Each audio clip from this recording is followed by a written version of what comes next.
Morning, everyone. Let me work the technology here and get a presentation pulled up. So, quick outline of what I'm hoping to cover in my piece. And I recognize that, we have folks here from a pretty broad range of experience and expertise when it comes to reforestation and where folks have worked in the reforestation pipeline. Um, so some of this, a lot of you might know, might feel really introductory, but hopefully there will be something for everyone here, or at least reinforce a lot of the ways we should be thinking and things we should be considering about this. So just want to touch very briefly on the importance of seed and keeping that top of mind throughout our reforestation planning and operations.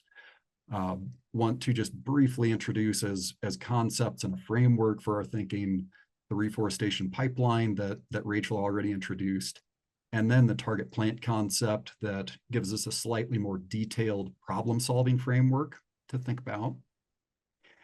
And then an overview of seed collection process practices, collection planning execution, and a little bit about the role of partners in this collection work, because as many of you probably know, have probably experienced, seed collection is complicated work.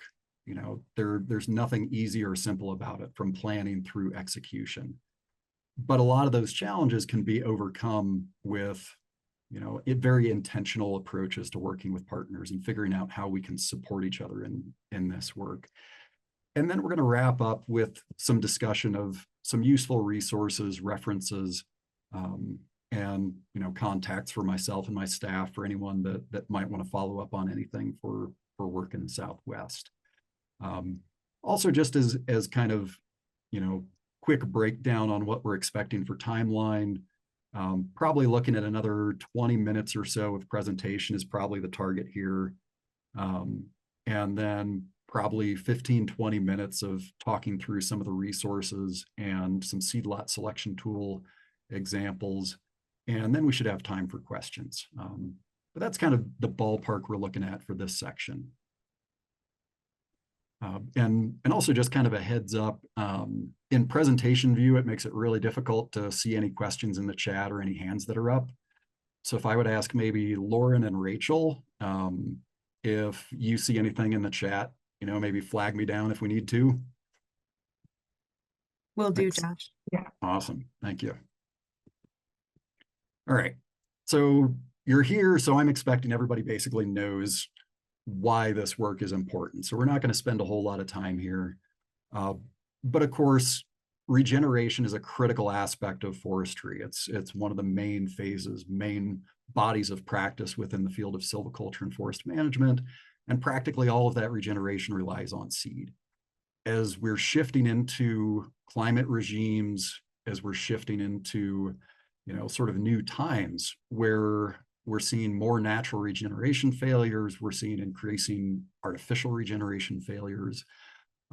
That is obviously really stressing our regeneration capacity and resources. So, we've got a lot of work to do here. And a lot of that, in my experience, falls in the seed area. And maybe it's because I'm really close to it in my work, but I feel like it's one of our weaker and less understood areas of the reforestation pipeline. And as we're talking about this, a couple of things I want to keep, or I guess highlight up front that we'll be coming back to. One thing that all of us should be thinking about a lot is seed inventory management and what those needs look like. We'll be discussing this at a couple of points, but we need to be thinking of that at a couple of levels, I would argue. We need to be thinking about that at the tactical level, that operational level of exactly when and how we do the scouting, when and how we do the collections. But we also need to be incorporating this seed work at a strategic planning level to make sure those seed needs that are ultimately critical to our reforestation success are given a place of appropriate importance within that planning process. Because, down the line, if we don't have the seed we need for a particular area, that's going to be potentially a big bottleneck. And one of our challenges is that this work requires a lot of flexibility I would say a lot of opportunism, being willing to kind of jump on those opportunities for collection when they arise, and being able to adapt and work with feedback loops to figure out how to improve our seed work going forward, because there's a lot we need to learn on this in the Southwest. So Rachel mentioned the reforestation pipeline. I expect most of you are familiar with this, but this is sort of our organizational framework for the training, working through the seed, the nursery, and the planting and monitoring work. And so, of course, I'm covering the seed here, and then my colleagues, Jeremy and Owen, will be covering the nursery and the planting work following up. We also have the target plant concept that I hope most of you will be familiar with. If not, I absolutely encourage you to look into it, because this provides a great tactical planning framework for how to think through designing an effective, efficient, and hopefully successful reforestation operation on the lands we manage. Not going to focus on this, not going to get into detail in this presentation, but I always like to highlight this in case folks aren't familiar with it, because it's a really good way, I feel, of organizing our thinking and planning.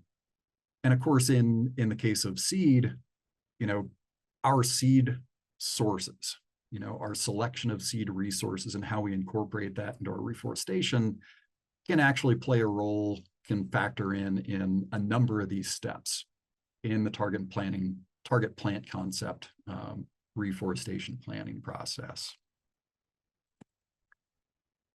So, I mentioned in kind of the title that this is going to be focused on needs-based approaches to meeting our seed needs. And a lot of times people, see that and they immediately think of the seed itself. One of the first things I want to do is to get people thinking more broadly about the kinds of things that can actually be needs or prerequisites in relation to our seed collection capacity, and consequently our ability to put seed in the seed bank for these operations. And so in terms of seed supply chain players, all of the different professionals that we have to engage with, that we have to work with, whose workflows and lead times and logistics we have to understand for effective seed work, this is a pretty hefty list, right? We need to be thinking about the actual foresters and folks that are coordinating the work, the on-the-ground scouting and monitoring personnel, the actual collectors, climbers that are going to be getting those cones out of the trees for us, the transport personnel who can be moving personnel and cones around and seed around for us, the extractories and their personnel that are actually going to be popping those cones, getting the seed out, the seed banks where that seed's going to be stored and where it will hopefully be, for us to call it out for a sowing order, the labs that are doing the testing so that we have quality control, quality assurance with regard to our seed lots, so that nursery managers can plan appropriately with regard to their sowing rates, the nursery managers that need to know what seed is potentially available to fill a given sowing order, and then of course the finance side of this, how we juggle the budgets and how we fund all these different aspects of the process. So one of the first things I would say here is, although we will be talking about seed and cone work more directly, I want to put it out there up front that as often as not, a lot of our bottlenecks when it comes to seed supply chain are not necessarily just, the biological production of seed itself and the actual collection of that seed. It's somewhere else in the supply chain or multiple other places that kind of cascade and hinder our ability to successfully get seed in the seed bank. So I want to mention that kind of up front. And then as an overview of the seed collection process, kind of where those folks might tie in. We would typically start with an identification of those seed needs. If you're Forest Service, if you're working on a forest or on a district, presumably you have a seed plan. Whether or not that's totally up to date varies, I find. But, just kind of by reg, there should be a seed plan somewhere that lines out what those needs are by species, by zone, by elevation, how much you need. And then sort of more subjectively on the forest or on the silviculturist side, we can be thinking about other characteristics we might want to look for in a collection, but then also our quantity and inventory. You know, that we usually think of as a needs assessment there to put together a seed plan is kind of step one. And then there's the scouting. I typically, as you see here, will separate out scouting from monitoring. So I think of scouting as crop detection, plain and simple, you know, covering ground, getting observations of where there are or are not developing crops, versus monitoring, which is going to be more intensive and include follow-up periodically of those identified crops to assess their development, maturation, seed fill, embryo development, so on, up to the point of being able to time our collection based on those monitoring observations, then the actual collection, extraction and cleaning, testing and storage, getting that into inventory in a seed bank, and then the inventory management, which I'll also say in my experience, we're often not all of us great on. In some cases, we end up with particular sources that we need that we come up way short on and just don't have an inventory. And then in other cases, we have seed that might be actually aging out and losing viability in storage because it hasn't been called out for a sowing order. And that's where I think we need to adopt this use it or lose it mindset when it comes to seed inventory management. And I'll talk a bit about that later. And then thinking about our seed transfers. And in a couple of ways, seed transfers in terms of potentially assisted migration, but also seed transfers in terms of organizationally, institutionally, how can we potentially share seed resources amongst ourselves to, you know, fill gaps and get the work done on the ground. So to quickly kind of run through that process, and then we'll focus a little more on planning and then get into some planning resource tools. You know, when we're thinking about identifying those seed needs, and this is on the seed plan end, you know, need to be thinking about what those anticipated or potential artificial regeneration needs are. And I mentioned here that you should include in your seed plan, your seed needs assessment, both your planned and unplanned needs. And again, there are a couple of ways to interpret that. Your planned needs might include, you know, your harvest needs, your post-harvest reforestation needs, if you have a land base that is managed for operational harvests. But then planned needs, in my mind, also includes those disturbance-based reforestation needs that fall in that planting need category post-fire from high severity areas. Where I'm mentioning unplanned needs here, and this is getting to an area that I think a lot of us need improvement on with our seed needs planning. When I'm thinking about filling out seed bank for unplanned needs, I'm referring to those potential future fires that we need to make sure we have seed in the seed bank that is of appropriate species, seed source, elevation band for. Because if we think about it in the Southwest, we're under basically a fire regime now where in any given year, any of our districts could burn almost in their totality.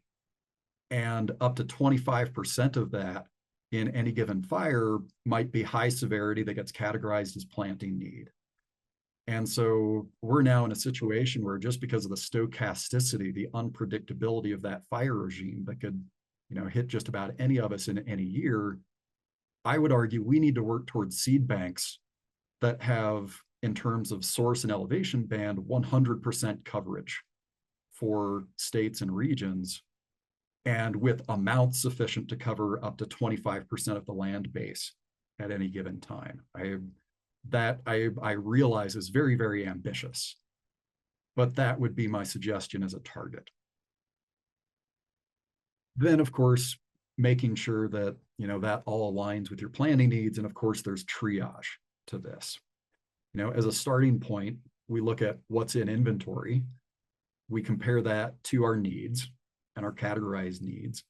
And that difference, that is your quantified seed need. That gives you a quantitative as well as qualitative estimate of what sources you should be targeting. Once we get to that point, we can start scouting. And whether that is intentional and we are tasking personnel specifically to go out and look for crops in specific areas of identified need on the seed plan, or whether that's incidental, where we have personnel that are out on the ground performing some other set of job duties, whatever their day-to-day looks like, but then having them feed back into us any observations that they just happen to make of where there are crops developing. Both of those approaches to scouting are very useful, very informative, and in my experience, very helpful on the front end for helping to guide collection efforts. And we'll get to later, we'll get to an app that we've developed actually American Forests developed it, and then we collaborated with American Forests to adapt the app to Region 3. Some of you have helped us pilot that last year. And I want to introduce that and kind of spread the word about that this year, because that's going to be one of our tools that we're using to help make scouting a lot more efficient in terms of time allocation as well as cost efficiency through the New Mexico Reforestation Center. So we'll get to that in the resources at the end. Monitoring then, monitoring becomes a little more intensive, a little more intentional, where we need to go out, and you see that cut face in the picture on the right. When we're monitoring, we actually need to get cones off the trees, look at seed fill in the cones relative to, what the potential yield would be, and start making some decisions about which crops might constitute viable collectible crops that would meet our needs, meet our yield expectations, versus which crops we might just, write off as not being efficiently collectible or sufficient for our needs. And so, you're looking at quantity, you're looking at condition, how buggy are they, what's your seed fill, how's your embryo development look like, how mature are those embryos and cones, how far out from collection are we? And we could easily do a whole workshop on this and get into species specifics of things we might look for. But we will save that for the in-person gig later. So then actual seed collection processes, when that monitoring tells us we're ready for the collection, we've lined up and identified those crops that best align with our needs that we identified earlier, then we need to figure out how we're getting that. Some of you might be familiar with squirrel cache collection as a collection method where folks are literally just going out and raiding squirrel caches for cones to pull the seeds out. That's a kind of typical private sector thing. I'm not aware of anyone public sector that still does that. Not recommended. Don't need to spend a whole lot of time on that here because we're not controlling genetics. There are wildlife conflict issues, a whole list of reasons that we generally don't want to get into squirrel cache collection. Kind of middle of the road on the fast, easy, cheap end of collection that can be our fastest, highest yield for the money would be fell and pick collections. We would typically only do those, and this is why I list them as conditionally recommended, in situations where trees are going to be, cone-bearing trees are going to be felled for other operational reasons anyway. Typically if we're collecting cones from a tree, it's because that's going to be a superior, desirable, healthy, good, well-adapted tree that we don't want to lose from the gene pool in that area. So we would not recommend fell and pick unless you're running a thinning or harvest anyway and are able to align the period of cone maturity with the period of felling. And if the contractors are willing to be accommodating enough to, move folks to a different area so that it's safe to go in and pull some cones when they're ripe. Most of what we do for collections is going to be tree climbing and getting trained, experienced climbers up in those trees when the cones have been identified as ripe to pull and bag those cones. And this again could easily be its own other set of trainings on how we arrange that, how we interact and contract with climbers, what that process looks like, what the communication should look like. And then after that, there's the transport and handling logistics for those cones to make sure they don't degrade, make sure they don't just sit out in the sun somewhere and cook. Getting them to the extractory, getting them processed, getting the seed pulled out, de-winged, cleaned, tested, put into storage, and then that inventory management and, figuring out what the use plan is, or the transfer plan is if you have partners that might be making use of that. But ideally, and I think what we're working toward operationally is to get our collected seed grown into seedlings and put in the ground for reforestation as quickly as possible. Ideally, we want to shorten that timeline to maximize the use efficiency of our seed and reduce their holding time in storage. So then when it comes to working with partners, because this is something that we can all benefit from, especially as we're in the early stages of building capacity across our institutions. Some of the low-hanging fruit here that has been super valuable in our experience is sharing information. Sharing your needs assessments with partners to see if maybe they have some of that in inventory, but just as importantly, so that everybody is on the same page with what they need, so they can be thinking about where they might be able to collaborate on future collections, or where they might see a cone crop that they know partner X might need, but maybe they don't. And then also sharing information on best practices. Every season we learn new things. We learn better ways to do something. We learn things that are maybe less efficient, that could be improved. And that's a key part of the reforestation pipeline and the target plant concept, is this idea of feedback and adaptive management, so that every year we're improving our processes, we're improving our outcomes across the entire pipeline. And that's something that working with partners can help with, just basically pooling our knowledge, pooling our experience, and then sharing that data and those outcomes so we all kind of know where we are with things. We've done a lot of shared trainings over the last couple of years, and that's something we're going to continue to do. Collaborating on operations. I want to give a whole lot of credit to the Forest Service here for both collaborating on operations with us at the New Mexico Reforestation Center, as well as facilitating permitting, which we haven't touched on today, but getting access to those cone crops, depending on what land base you interact with, access and permitting are not always easy. And often they can be a challenge depending on the situation. But I want to give a lot of credit to Region 3 Forest Service here for, greatly facilitating our collection permits here, for helping us out with scouting. There have been a lot of folks on the districts and forests that have helped, with the app that we mentioned, by providing scouting observations and feedback, and working with us to deconflict between Forest Service planned collections and non-Forest Service planned collections. Those communications are important here. And then ultimately figuring out how we can share these seed resources, especially among the public and not-for-profit partners, to make the best and most effective use of those seed resources.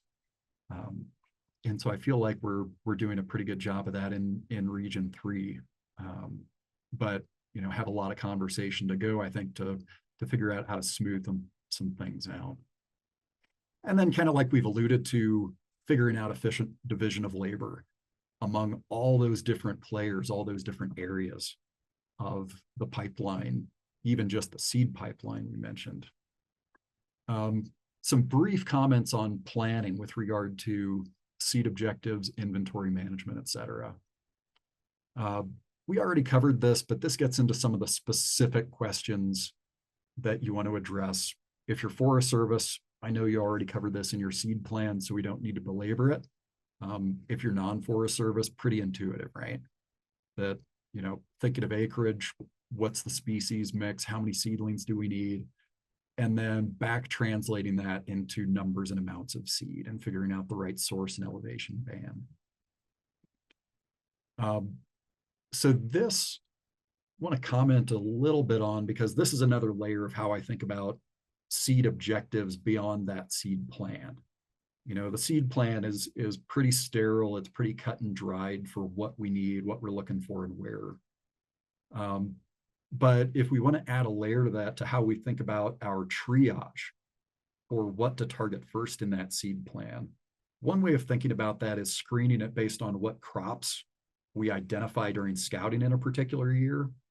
But then if we have multiple crops that would meet our seed plan in a given year, then we can go back and thinking about our objectives in terms of how we prioritize different cover types, different species, which seed sources and elevations and zones might be most critical, most needed out of everything that appears on that seed plan.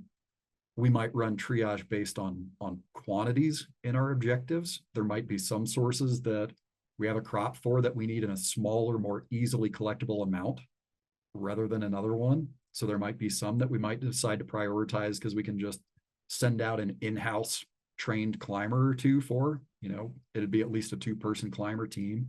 But we might have some small ones that we can just decide, hey, let's go grab this one. What are you guys doing the end of next week? They're going to be ripe.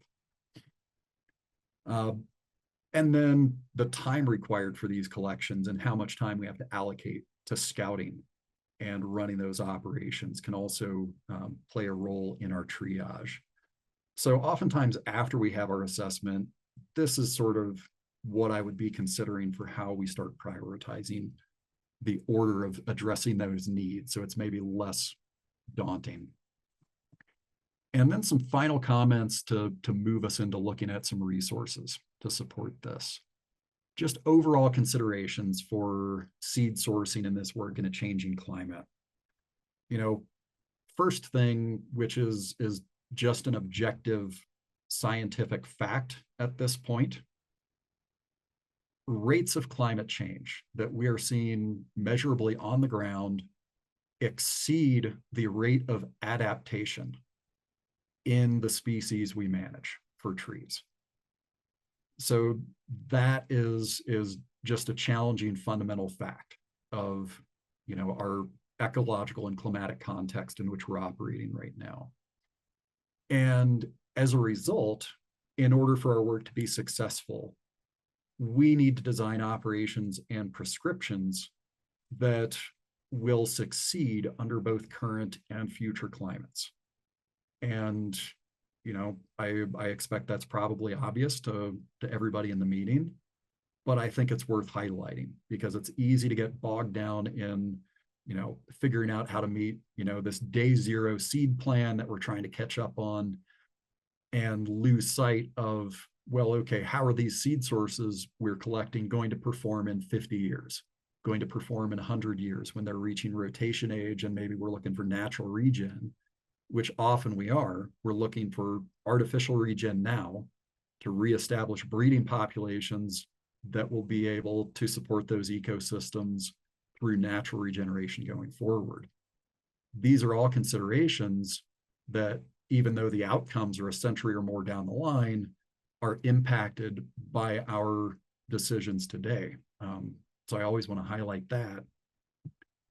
And so there are different approaches for that. There's assisted migration, which could be its own workshop, how we incorporate ecotype-based seed source selection into our planning and operations. And then kind of in worst case scenarios, thinking about type conversion of some of the stands we manage to anticipate species composition shifts that we're already starting to observe.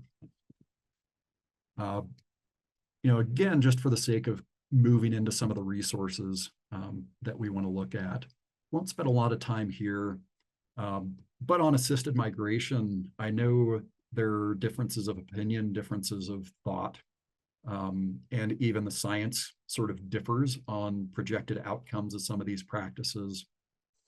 But I want to get people thinking about assisted migration in maybe a more judicious and concrete way, and as more of a continuum. Because assisted migration could even be as simple as making transfer decisions for sources within existing zones. For example, from the southern end of an existing zone to the more northern end of an existing zone. That is something that we can do today, which is in compliance with existing regulations, guidance, handbook regs, that, even that can incrementally help our outcomes going forward. And so that's just one example. Moving up from within zone transfer, in some cases, there can be arguments made for cross zone transfers. And then in some cases, there are arguments being made for range expansion. That all, again, could be its own debate, could be its own workshop. But there is operational evidence that this is potentially where we need to go in some places. Quick comment on the ecotype-based seed source selection. This really has to do with how we pick and choose those parent trees to go into a collection. If we're looking for 20 parent trees to contribute to a source, historically in more timber-focused days, that might mean looking for those straightest, tallest, fastest growth rate, most knot-free, flat branch angle trees.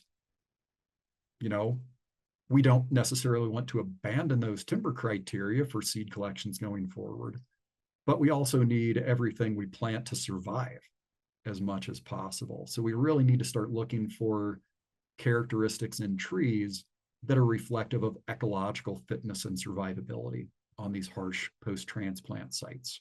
So figuring out how to target those drought-tolerant sites. They should be easy to Google, most of them. But if folks aren't familiar with the Ringer website, I want to make sure we introduce you to that up front. Woody Plant Seed Manual, which is fantastic and super, super informative.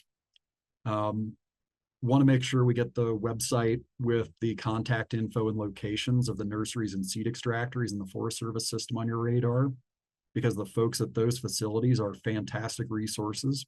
Some of them are here today, but my experience, they're always fantastically knowledgeable, very helpful for giving feedback when it comes to planning. And then finally, introduce you to the scouting app that we're looking at, and then the seed lot selection tool that can help with some guidance. And so we're going to breeze through a lot of this here. So not going to go through it, but rngr.net, Forest Service Reforestation Nurseries and Genetics Resources. Jeremy mentioned that he's part of their staff there. This website is going to be your single best resource for all information reforestation related. It's absolutely an amazing repository of information. So let me move this little bar out of the way if I can. Okay, so jumping over from that Ringer site, if you navigate through publications, you can go to seed publications, and then you can work your way toward the Woody Plant Seed Manual. This manual, it's encyclopedic. It has a bunch of universal information up front and then is organized by genus. That'll give you pretty much anything you want to know. And we go back to this literally almost every day in our seed operations to figure out one thing or another for something. So highly recommend that to everybody. Not exactly light reading, but really informative stuff. Next thing, jumping over here. So buried in the Forest Service's website, and you can find it through Google, you can find it through internal searches. You get to the list of existing nurseries and extractories within the Forest Service system. And most of you, that are Forest Service, I expect are already familiar with this at least to the extent that you need to be. But for non-Forest Service, even this is a lot of our knowledge base in the country when it comes to nursery management. Between Ringer and between the Forest Service nursery and extractory system, these folks are a whole lot of our knowledge base. And even for non-Forest Service, and especially for non-Forest Service, I would recommend, getting to know some of these facilities and operations. If you're non-Forest Service, maybe your state, tribal, Maybe you're with one of the county open spaces in Colorado. These can be good resources for picking people's brains about functional, effective models for nurseries, for extractories, and seed banks. And so you can get to their contact info through here. Quick visual on related to scouting.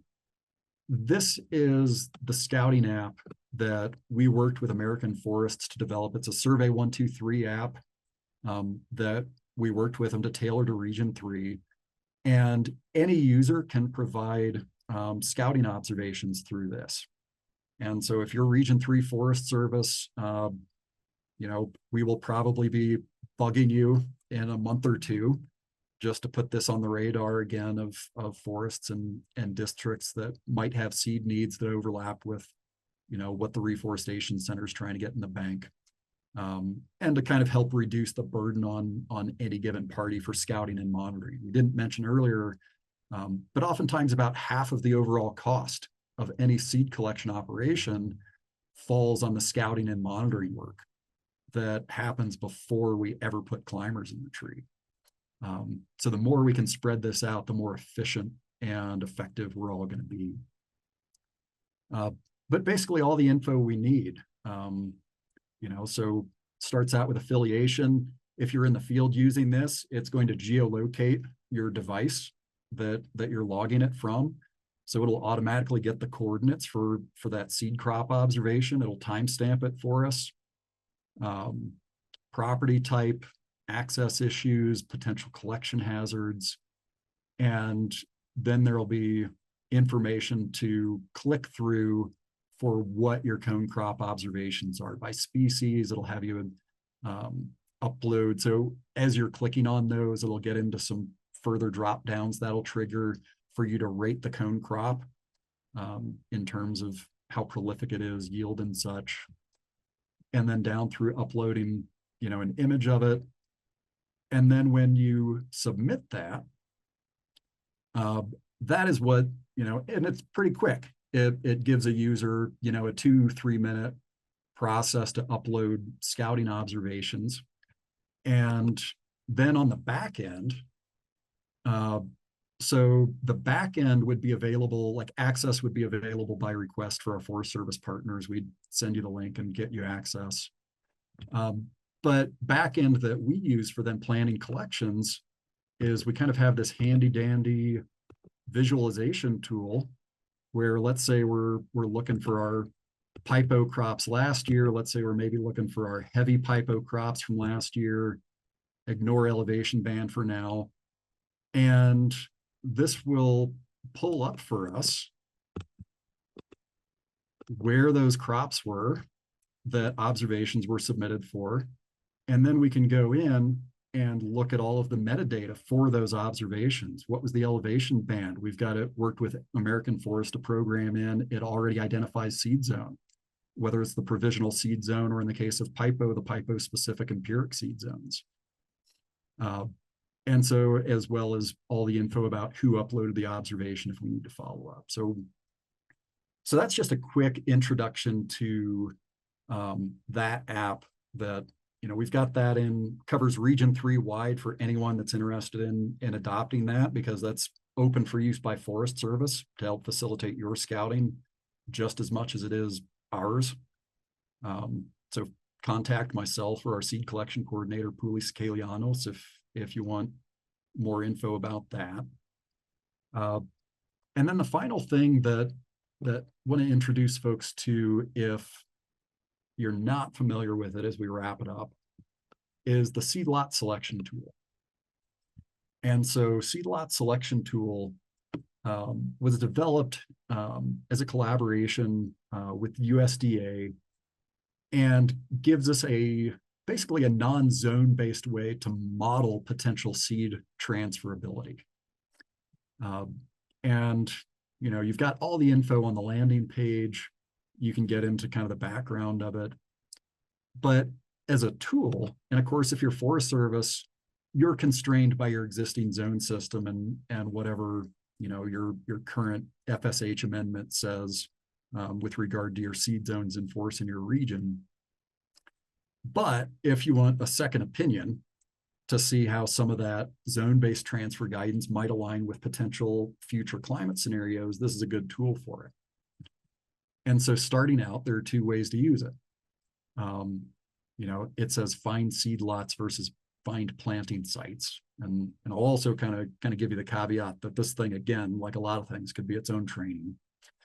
But basically, do you have a planting site that you need a seed lot for? That would be this first selection. Or do you have a seed lot and you're looking to see where that seed should go for reforestation under a given scenario? And so just for a quick example here, I'll say, let's find a planting site. And in that case, you're assuming you have a seed lot that you're trying to figure out transferability for. And I've got a seed lot picked out. This is a Borrego Mesa seed lot in New Mexico, latitude 36.0036 for the center of the collection, longitude negative 105.8397. So we plug that in. And then select region. The default is central US. Select climate scenarios. What climate are the seed lots adapted to? So 1961 to 1990. And in our case, that's basically when the parent trees this seed lot came from would have been established. So we're, for this purpose, assuming that's the window. But then next question, when should trees be best adapted to the planting site? And so for near term, a lot of times I'll run bracketed scenarios in sequence. A lot of times I'll do a first one for the establishment phase, early post-planting, that'd be 2011 to 2040. If you're familiar with the IPCC, RCP approach here, your only two options are the 4.5 pathway versus 8.5. So kind of, like what we're maybe expecting versus what might be a really, really bad. And so we can leave it at 4.5. Select the transfer limit method. For an example, we can do zone, and species is just going to be generic here, and provisional. Selecting climate variables, this is where the model can tell you very different things depending what you select, because you got a whole laundry list. So for our purposes, let's go mean annual precipitation, and we'll come back and fill that in. Let's go mean summer precipitation, because that's going to have a big impact on establishment of the seedlings, that early post-transplant precipitation if we're doing a monsoon planting in the Southwest. Let's go ahead and do extreme maximum temperature and extreme minimum temperature. So just for purposes of a quick example, kind of get those things represented that are going to be most likely to kill a tree, kill a baby tree out of that. And then we need to parameterize those. So it doesn't auto-populate, but if we hover over, so in this case, the center, you see this little box pop up telling us that for the location we selected, that's an indication of the current mean annual precipitation there. And then like the mean summer precipitation, hover over that, it's telling us that the current value for the coordinates we put in would be 187. We're in metric here. But just to run a quick example, I'm going to plug these centers in as the current values, since we're thinking about a projection of early post-transplant survivability. But then transfer limit, let's say, survivability would be plus or minus 10% relative to the current value. So then plug in a transfer limit as 33, call it 18.7, call it 4. And we can be, of course, more scientific about this and dialed in a little more because the interpretation can depend a lot on, where sort of how we parameterize this. I'm going to constrain it by species range for ponderosa pine, since that's a ponderosa seed source. And then we'll run it. And it's going to sit here for a minute and think about it.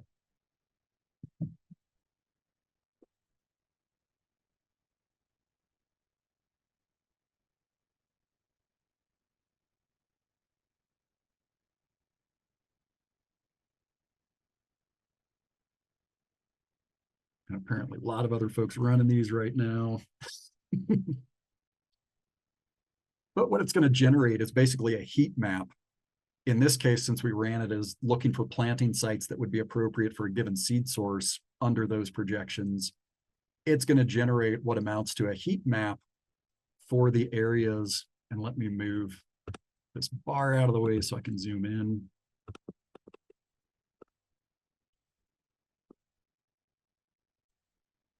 And we'll probably have to zoom pretty far in here.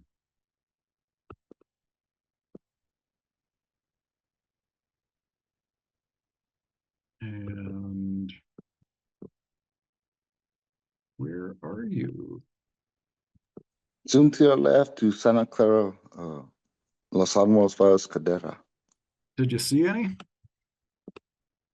So the green boundaries are not the transfer recommendations. Oh, I see it. We got to keep zooming in. This is going to be interesting.